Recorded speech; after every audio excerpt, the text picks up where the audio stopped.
পরে আমাদের পানি উন্নয়ন বোর্ড, ব্রিজ অথরিটি যারা সচিব আছেন, পানি উন্নয়ন সচিব আছেন, জেলা প্রশাসক আছেন, সবাই আছেন।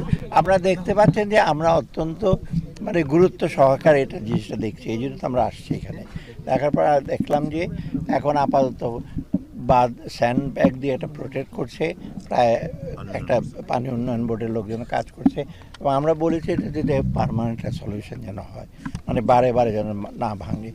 একটা অলরেডি এক্সিস্টিং প্রজেক্ট আছে ওনাদের, ওইটার সাথে কানেক্ট করে এটা ফিজিবিলিটি করে ওই পানি উন্নয়ন বোর্ড এবং স্রোতে আসলে আমরা ওরা ডিজাইন লাগবে। এটা তো টাকা পয়সা কিন্তু মোটামুটি কম টাকা পয়সা সরকারে, বাংলাদেশ সরকারের পক্ষ থেকে আমরা যতটুকু পারি দেব এবং এটা যত দ্রুত সম্ভব আমরা করতে পারি। কারণ আমি জানি নদী ভাঙ্গন এলাকায়, আমি চাকরিও করেছি, পিরোজপুরে মহকুমা প্রশাসক ছিলাম বহু আগে, জিয়াউর রহমান সাহেবের সময় ওখানেও ভাঙে, বলেশ্বর নদী, কচা নদী আপনি না ভাঙে, ওখানেও হতো এক গ্রামের পর গ্রাম নিঃশেষ হয়ে যায়, মানুষের ভিটা বাড়ি চলে যাওয়া কিন্তু সবচেয়ে দুঃখজনক ব্যাপার। এর চেয়ে বড় দুঃখজনক ঘটনা হয় না। আমরা চেষ্টা করব এবং যত দ্রুত সম্ভব আরও কোনো জায়গায় যেটা আছে ওনারা দেখবেন, পানি উন্নয়ন বোর্ডের লোক আছেন, ব্রিজ অথরিটির লোকজন দেখে যত দ্রুত সম্ভব যদি আমাদের কাছে ফিজিবিলিটি টেকনিক্যাল ডিজাইনগুলো দেয়, আমরা তাড়াতাড়ি সম্ভব এটা সমস্যার সমাধান করব। আমার একটা প্রশ্ন ছিল যে এই পদ্মার বাম তীরে এই পদ্মা নদীর সেতুটা দেওয়ার পরেই বিশাল চর পড়েছে, যেই চর মূল চ্যানেল ছিল, সেই চ্যানেলের পানিটা পুরোটাই কিন্তু এখন এই ডান তীর দিয়ে প্রবাহিত হচ্ছে। এখন ওই তীরের খনন কাজ করার কোনো পরিকল্পনা থাকবে কিনা, আর এইটা একেবারে স্থায়ীভাবে? এইটা এখন আমি উত্তর দিতে পারবো না, তুমি ফজল বলো। এখানে হচ্ছে কি যে এটা নদী বিষয়ে একটা স্টাডি, একটা সাবজেক্ট, এটা হাইড্রোলজি বলে। তো এখানে একটা হাইড্রোলজিক্যাল স্টাডি হবে, কারণ আপনি না হলে যদি আপনি এখানে দেখলেন এই সমস্যা, ওখানে করলেন দেখবেন আরেক জায়গায় এটার প্রভাব দেখাবে। তো ওই জন্য ইনস্টিটিউট অফ ওয়াটার মডেলিং বলে একটা আছে, তারা এটা দেখে এখানে কি করতে হবে সামগ্রিকভাবে একটা পরিকল্পনা হবে। আমরা এইভাবে এখানে হঠাৎ করে এখানে ওই খনন করলে কিন্তু সমস্যার সমাধান হবে না। ওই জন্য ওরা পানির গতি প্রবাহ এবং শুধু এখনকার না, গত 10 বছরের পানির গতি প্রবাহ দেখবেন, নদীর স্রোতে অ্যানালাইজ করে তারা একটা সমাধান দেবে। তারপরে সেটার ভিত্তিতে আমরা কাজ করব। আর নদী শাসন কিন্তু খুব কঠিন কাজ, সোজা কাজ না। নদী শাসন একটা ছোট্ট খাল বাদ দিয়ে দিলাম, আর বিশেষ করে পদ্মা নদীর মতো, পদ্মা, যমুনা, মেঘনা, এসব নদী শাসন করা কোন দিকে যাবে প্রেডিক্ট করতে হয়, পানিটা কোন দিকে যাবে, ডাইভারশন কোথায় হবে, এগুলি করতে হয়। তার মধ্যে কিন্তু স্টাডি করে আবার চেঞ্জ হয়। এই যেমন এখন এটা পদ্মা ব্রিজ করার পর এখন আপনারা দেখতে পাচ্ছেন অন্য জায়গাতে এটা আবার চেঞ্জ হয়ে গেছে, কোর্স চেঞ্জ। এটা বোধহয় এতটা অ্যাক্টিভ ছিল না, এতে পানি আসতো না, ওদিকে যাওয়ার পর এদিকে হয়ে গেছে। অতএব এটা করে ডেফিনেটলি যত শীঘ্র সম্ভব আপনাদের এলাকার একটা স্থায়ী সমাধান যেন হয়, সেটা আমরা চেষ্টা করি। আপনারা হয়তো জানেন যে 18 সালে ভয়াবহ ভাঙন হয়েছিল পদ্মার নড়িয়ায়, সেখানে একটা তীররক্ষা বাঁধ দেওয়া হয়েছে, একেবারে বিশাল বাঁধ দেওয়া হয়েছে। সেই বাঁধের অপর পাশেই বালু খনন হচ্ছে। আমি বলি যে এইটা অ্যাকচুয়ালি এখানে তার দুইটা জিনিস আছে। একটা হচ্ছে যে নদীর গতিপথ পরিবর্তন হয়, তার ফলে এই সব ভাঙন হয়।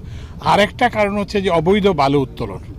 এই যে ড্রেজারগুলো এসে এখানে একটা পাইপ ঢুকায় দেয়, শুধু যে ওই পাইপ দিয়ে যে আসে তা না, আপনার পাশে দিয়ে আশপাশ দিয়ে পুরো জিনিসটাকে এবং এটা ভেঙে দেয়। তো এই জন্য আমরা জেলা পরিষদ শরীয়তপুর আছেন, তো ওনাকে নির্দেশ দেওয়া হয়েছে, ওনারা করেন কি ওই যে যারা ড্রেজারে কাজ করে শ্রমিক, তাদেরকে ধরে তো কোনো লাভ নাই, তারা তো একটা করেন, একটা বেতনের, একটা লেবারের ওয়েজের ভিত্তিতে একটা পারিশ্রমিকের বিরুদ্ধে কাজ করেন। তো ওই জন্য আমরা ওনাকে নির্দেশ দেওয়া হয়েছে, আমরা দুজনেই, যে ড্রেজারগুলোকে আটকাতে হবে, ড্রেজারগুলোকে দখল নিতে হবে, ইম্পাউন্ড করতে হবে, এবং সেগুলোকে ইম্পাউন্ড করে এইসব মালিকদের বিরুদ্ধে মামলা দিতে হবে। এবং এইটা যদি বন্ধ না করা যায়, তাহলে আমরা এখানে ইন্টারভেনশন করে এই সমস্যার সমাধান হবে না। তো ওই জন্য আমরা কিন্তু এইটা ব্যাপারে খুব এটা আগেও আমি এর আগেও যখন এসেছিলাম তখন আমি বলে দিয়েছিলাম, এবং আমরা দরকার হলে এটার জন্য সেনাবাহিনীকে ইনভলভ করব, কোস্টগার্ডকে ইনভলভ করব। কিন্তু এই যে অবৈধ বালি উত্তোলন, যেটা আপনাদের এই যে নদী, এই যে এই যে ভাঙার যে একটা মেইন কারণ, এইটা আমরা বন্ধ করব। পরবর্তী পরিদর্শন কি আছে বা আপনাদের কর্মসূচি? আমরা এখন ওই যে ইয়েতে যাবো, ওই কি বলে যে ভাঙা বরিশাল, ওখানে একটা রাস্তা 4 লেন হওয়ার কথা, তো আমরা ওখানে ওটা আর দেখতে এইটা ফলো আপ করা হবে, আচ্ছা, তারপর এটা আমরা দেখে যাবো। স্যার, ওই যে যারা বালু উত্তোলন করে, হ্যাঁ, ওনারা বলে যে জেলা প্রশাসন ওনাদের এই বালু উত্তোলনের দিছে, আপনার অনুমতি দিছে, এই দোহাই দিয়ে এরা অবৈধভাবে বালু উত্তোলন করে। না সেটা আমরা দেখব, সেটাই আমরা দেখব যে উত্তর, এবং যদি কোনো মানে জেলা প্রশাসক যদি এরকম অনুমতি দেন যেটা জনস্বার্থ বিরোধী, তাহলে আমরা সেই জেলা প্রশাসকের বিরুদ্ধে ব্যবস্থা নেব। সেটা শুধু এখানে যে সব জায়গাতে, শরীয়তপুরে না, আপনার এটা হবিগঞ্জে, সোনারগাঁয়ে, বুদ্ধারবাদে, ওই যারা এগুলো তো কিন্তু আপনাদের একটা জনমত গড়ে তুলতে হবে, বুঝছেন, এদের বিরুদ্ধে এই যে ভালো করতে হবে। হ্যাঁ, উদ্যোগ নেই। না আমরা এটা দেখব, আমরা এখন বলছি আমরা এটা মনিটর করব, এবং ওই যে এই সেতু বিভাগের সচিব যিনি, ওই যে রৌফ সাহেব উনি আছেন, উনি এটা মনিটর করবেন। এটা যদি না হয় তাহলে আমরা নিজেরা ব্যবস্থা নেব। আজকে আপনারা যে ভিজিটে আসছেন, আমরা গণমাধ্যম কর্মী, আমরা জানতে পারিনি, এটা আমাদের আসলে দুঃখ। না আমরা আসলে আমাদের একটা জিনিস আপনারা মনে রাখবেন যে আমরা কিন্তু প্রচারে বিশ্বাস করি না খুব একটা। আমরা মনে করি যে কাজটা গুরুত্বপূর্ণ, প্রচারটা অতটা গুরুত্বপূর্ণ না, তো ওই জন্য আমরা আসছি ওই জন্য। কিন্তু না, যাই হোক, এখন তো আপনারা আসছেন, কথা তো হলোই, ঠিক আছে জি। রোদের মধ্যে